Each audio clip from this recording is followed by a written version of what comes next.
Tonight, an NIU professor invents a better way to change a flat tire. DeKalb County is prepping for winter on the roads, and the Huskies are heading to the MAC championship. You're watching NTC News Tonight.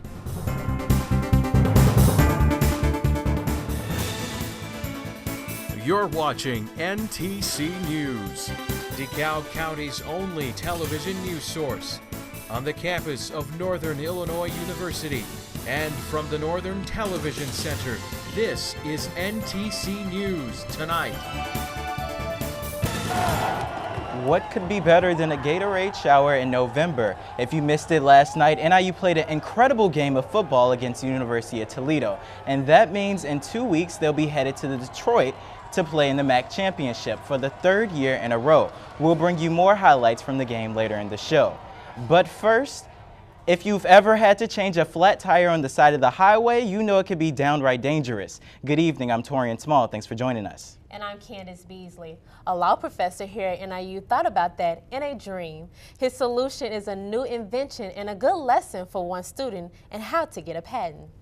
You've lifted the car to the proper height. Here is a YouTube clip of a man demonstrating how to use a jack stand. He's not just any man though. His name is John Walton, a law professor here at NIU and the inventor of this stand called the Jack Point Jack Stand. That was actually the idea for the invention, is what you need is a jack stand that you could use to lift the car with a jack. Put the jack stand in the same place where the jack is sitting, lower the car and remove the jack. Walton came up with the idea in his sleep after talking with a friend who said no such thing exists. After a 4-year process, the Jack Point Jack Stand is now patented and not for personal reasons. I thought of it as an academic exercise. I teach intellectual property and I was curious about the patent process and knowing more about it, and so I thought, well, this is one way I can get more familiar with the process and actually go through the process and see how it works. I went to National Tire and Battery Auto in Sycamore to speak with a mechanic to understand the difference between a regular jack stand and Walton's jack stand. He also gave me his opinion about the stand and if it's helpful. But it's a good idea, good concept, so you can get that jack out of your way, so it's not, there's been times you jack something up, you want to put it in a certain area and the jack's in the way, so it is a good idea. Since the Jack Point Jack Stand is helpful, the next question is, will Walton be selling it or has he got any offers? I hadn't really planned on becoming a jack stand manufacturer. On the other hand, at this point the concept is novel enough that some of the companies look at it and they say, gee, I guess the short of that is no, nobody's offered me $1 million for my idea yet. Though no offers have been made yet, time will tell if his idea will help millions. In DeKalb, I'm Candace Beasley, NTC News. Thanks, Candace. DeKalb is looking to streamline its liquor license process. A proposal has been submitted to the DeKalb City Council that is aimed at decreasing the number of liquor license types from 21 to 8. This proposal is making some local business owners a little nervous thinking about how new regulations will affect their business. But this would allow the city to cut a lot of red tape out of liquor license processes. This proposal is still in the beginning stages and it must go through the entire administrative process before a decision is made. Well, winter is on its way and the DeKalb County Highway Department is getting ready for the snow. Salt, salt, and more salt, but the piles won't last very long. The Highway Department is bringing in the mowing equipment and bringing out plows, loading the plows with the salt. Using their 13 trucks, the department covers over 600 square miles of DeKalb County. Still too early to tell, but at least we know DeKalb County is prepared for a harsh winter. If you live here, it'll cost you $6,500 a semester. We're talking about NIU's new $8 million residence hall here on the west side of campus. But yesterday, the university decided to open its doors to do a little bragging before the night's football game. Several other campus buildings failed building inspections early last year, but no problems here, just a little oohs and ahs from the crowd.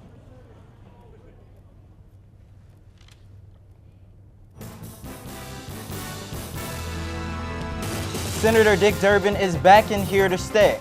And another Chicago lawmaker will be heading to trial for a bribery charge. These are today's State Lines. U.S. Senate Dick Durbin has been unanimously reelected as the second highest ranking Democrat in the Senate. He will retain his position as the Assistant Majority Leader in the U.S. Senate. It marks his fourth term in that role. A trial date has been set for a Democratic lawmaker from Chicago who's facing a federal bribery charge. Derek Smith was reelected after he was expelled from the Illinois House. He's pleaded not guilty to the charge. His trial is set for next October. A new report shows Illinois home foreclosure rate rose 6% in October. That's 19% higher than that same time last year. Data released today by California-based Realty Track shows that the state had nearly 15,000 foreclosure filings in October. Down in Bloomington, police say 4 people have been arrested after investigators seized a large amount of synthetic marijuana and about $1 million from 3 tobacco stores. Police say the drugs were sold over the counter with some display cases. Those are today's State Lines. Before we go any further, let's take a look at our weather window for today and tomorrow's outlook. Cal Kier is here now, and Cal, I hope you have some good news for us. I have excellent news for you guys. What we saw today is pretty much what we're going to get throughout the next week. Temperatures are going to hover around the 50-degree mark here in DeKalb tomorrow, around 49 degrees, and temperatures in the lower 50s in other regions across Illinois. I'll have a look at that weekend forecast coming up in weather. And after weather, an early Christmas surprise. Let's call it Treasure from Trash. We'll explain later.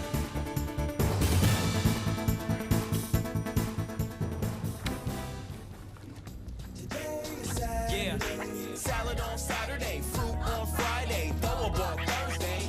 Water Wednesday, touch your toes Tuesday. Let's move Monday, sparkles next Sunday. 60 minutes of physical activity a day and eating well can help get your child healthy. So keep them active and eating well every day.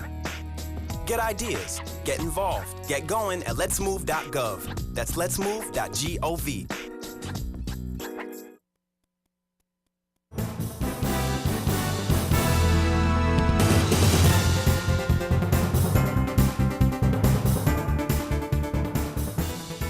Welcome back, everyone. Hope you had a great Thursday. We had a beautiful fall day out there today. We had high temperature around 49 degrees, and we started off the day around 28, so not really far from our averages. And across the United States, many people are seeing a nice fall day because there's not really much precipitation that we can talk about. We do have a little system over here in California that is bringing some rain showers, and we have some thunderstorms associated with the low pressure over in the Carolina region. But here in DeKalb, not much going on. We're going to see pleasant conditions into tonight under an area of high pressure. Those pleasant conditions are going to continue into tomorrow night, and even on Saturday. So the weekend is looking great if you want to get out and about.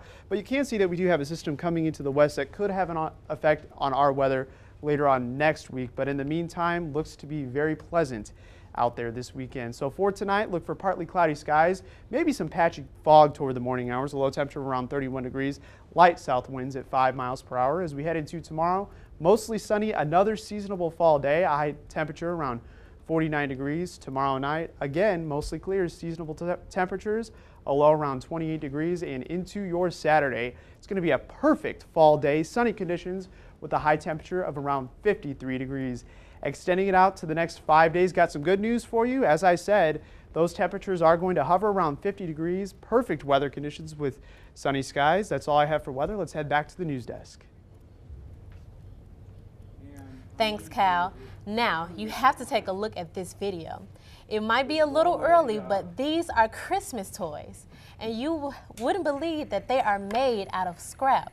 Today, we have a very special guest who specializes in making Christmas toys and decorations out of thrown-away material. Dave Miner is here to talk about how he's made his home into Christmas tradition here in DeKalb. Dave, thanks so much for joining us. So, how did you start this hobby? Well, I think all of our hobbies in many cases can be influenced by our parents. And my dad was always one who liked to work with wood and work with tools. He was kind of a hands-on person, but he also believed that people should not only use their hands but also use their minds in creating things. And then also, I think what it had to do with it is the fact that my father could not afford a lot of money for toys for us as youngsters. And so he used his hands and scrap materials to build us toys. We never ran out of something to do. Okay. So I kind of came from that background, following my father, making things out of scrap. And then a lot of my toys as a youngster were hands-on toys, such as the Erector set, Tinker Toys, Lincoln Logs, that type of thing. So I just kind of grew up with always enjoying working with my hands. So tell us about using scraps. Why scraps, actually, and why not just go to the store and buy the material? Well, there are three reasons that I do things out of scrap material or recyclable materials, or the term that's often used today is going green. Number one is because it's fun. I enjoy taking something that seems like a piece of junk and turning it into something useful. And perhaps your art majors here at NIU can identify with that. Maybe they like to take scrap materials and make some kind of a sculpture out of that. And the second reason why I enjoy doing things out of scrap material is because it saves money. In fact, I have saved a lot of money by simply using materials at hand or maybe out of somebody's trash as opposed to going to the store and buying it. And then the third reason I do this is because it's environmentally sound. Why take something that is usable and throw it in a landfill, which only costs all of us more money, when I can save money and at the same time keep something out of the landfill? So what do you get out of making Christmas toys? I mean, how does it make you feel? Well, first of all, I enjoy doing it. And I think almost everybody enjoys Christmas. And I've been influenced by a lot of people who like to create things at Christmas. To give you an example would be the Christmas displays at Macy's, formerly Marshall Field's in Chicago. I've always enjoyed the animations and everything. Okay, and speaking of Christmas time, you know, nowadays everyone expects technology as a Christmas gift. What's so special about these gizmos versus technology? Well, first of all, you can buy a lot of things that are technologically toys at Christmas time, animations, things like that, music boxes and so on. What I think gives me a lot of pleasure and brings a lot of pleasure to other people is they're unique because I design them myself, I make them out of scrap material, and I think that's why it's gotten a lot of attention from people in recent years, simply because it's something different. Awesome. Thank you so Great. much. Dave, thank you so much again for joining us here in the studio. So, can you tell us about your toys here? How long did it take you to make them? What made you design these? Well, it can vary. Some of my music boxes have taken me several weeks just to make a single music box. These are ones, this one here I probably made in about a day, this one maybe a day or two. And it makes a sound too. Let's spin that for us. That's correct. The music tune on that is When the Saints Go Marching In. A classic. Yes. Awesome. Well, thanks for joining us in the studio, Dave. Thank you so much. And if you out there are enchanted just as we are in the studio, you can see more of Dave's Christmas toys at the Glidden Homestead and Historical Center on Lincoln Highway this Sunday from noon to 4. And Dave will be giving a special presentation starting at 1.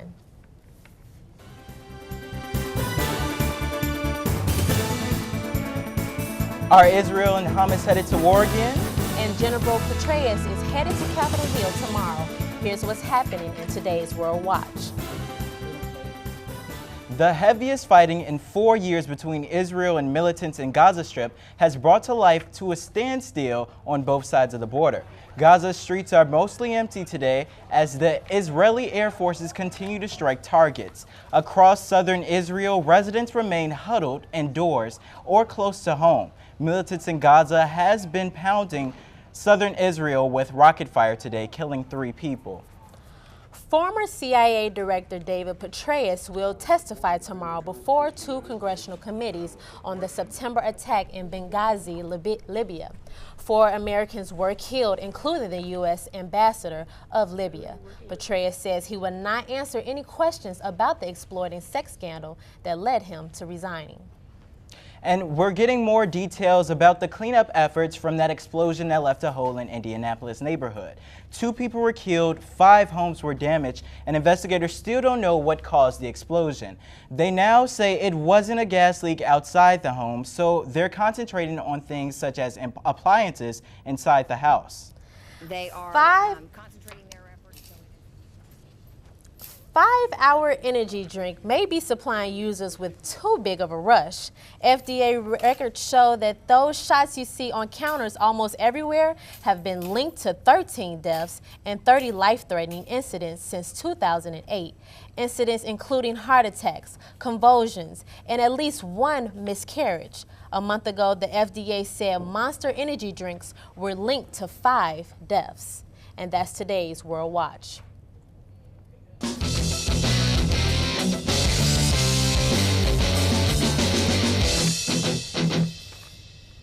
It's now time for NTC Sports. Doug Rogers joins us now. So, Doug, what's the game after the past weekend looking like? Well, guys, it wasn't looking good at the start, but it turned out to be a really good game for NIU football. It couldn't have been any better last night for the Huskies. National Spotlight, a chance for another trip to Detroit, and it was against Toledo. Jordan Lynch and Martell Moore were in sync on this one. They hook up here for the 5-yard touchdown, tying the game at 7. The fans were out in force despite the cold, and Lynch and Moore weren't finished there. First play of the third quarter, NIU down 7. Moore stays on his feet and takes it 73 yards to the house to tie the game once again. Lynch threw for 296 yards in the third quarter alone. He finished with 407 in the game and 4 touchdowns. Moore caught 2 of them for 153 yards, another big game for the Lynch-Moore combo. NIU put up 21 unanswered points in the third quarter, and they hold on to the lead and win it 31-24. Next up is Detroit for the MAC championship, and winning it for the second straight year means a lot to this program. Being a champion is what it's all about, and this program has a standard of wanting to be the champion, and we put ourselves there. And as strong as the league is, as much league notoriety as there is right now, it would mean quite a bit as far as how good a football team we are. Speaking of exciting games, the Bulls played a scrappy one against the Phoenix Suns last night. Let's pick it up in the 4th. Sebastian Telfair loses it, but P.J. Tucker pulls it in and finishes, tying the game at 100. Next possession, Rip Hamilton pulls up from the wing, but it's no good. Let's head to overtime. With 30 seconds left, the Bulls up 4. Noah hesitates on the shot, but hits the jumper from the circle. Noah finished with 21 points and 12 boards, and a huge game for Boozer. He puts in 28 points and 14 rebounds. Bulls win 112-106. And in other news, the downfall of former cycling champion Lance Armstrong continues. The cancer charity that Armstrong himself founded in 1997, Livestrong, has formally dropped Lance from its title. The organization was known informally as Livestrong, but had officially been called the Lance Armstrong Foundation. But now it is called simply Livestrong Foundation. Armstrong stepped down from the foundation last month following federal doping allegations, but it has now removed his name from the brand itself. And in sports notes today, a lot of awards being handed out to NIU athletes. Senior NIU soccer captain Mike Mesquite has been named the MAC Scholar Athlete of the Week. 4 NIU football players, Alan Baxter, Nabal Jefferson, Jason Shepler, and Rob Sterling, were named to the Capital One Academic All-District football team. And NIU sophomore Derek Elmore was named the MAC Wrestler of the Week. And now, once again, it's time for your play of the day. Let's go back to the UC, and no, I didn't forget about it. Here comes the best play of the game. In the 4th quarter, Nate Robinson curls the lane and gets it on the wing. Big-time shot fake, and he goes under Sebastian Telfair and finishes at the rim. Here's a better angle. Big Nate ducks right under and drives the wing for the easy lay-in. That's a great play from the smallest player on the court, and Nate Robinson takes our play of the day. And one last thing, guys. The volleyball team is taking on Akron tomorrow on the road, so go show your support for them. Thanks, Doug. Coming up, imagine digging through an old pile of junk and finding this authentic work of art. Stay with us. Listen, I know you're upset, but it was just one date. And dating's like the stock market. There's ups and downs and ups and so always buy low. You don't have to be perfect to be a perfect parent. There are thousands of teens in foster care who would love to put up with you. Now imagine going through a bin of used goods and coming across a treasure. That's what happened to a woman in Washington. While going through a pile of items, she found this original hand-signed etching by Salvador Dali. The high-end piece of art discovered at a Washington State Goodwill is up for auction at shopgoodwill.com. And the bid is already at more than $1,500. Man, I wish something like that would happen to me. But Candace, isn't working with me a treasure? I guess so, Torian. Well, thank you again for being with us. We'll be back here at the same time Monday. Goodbye, everyone.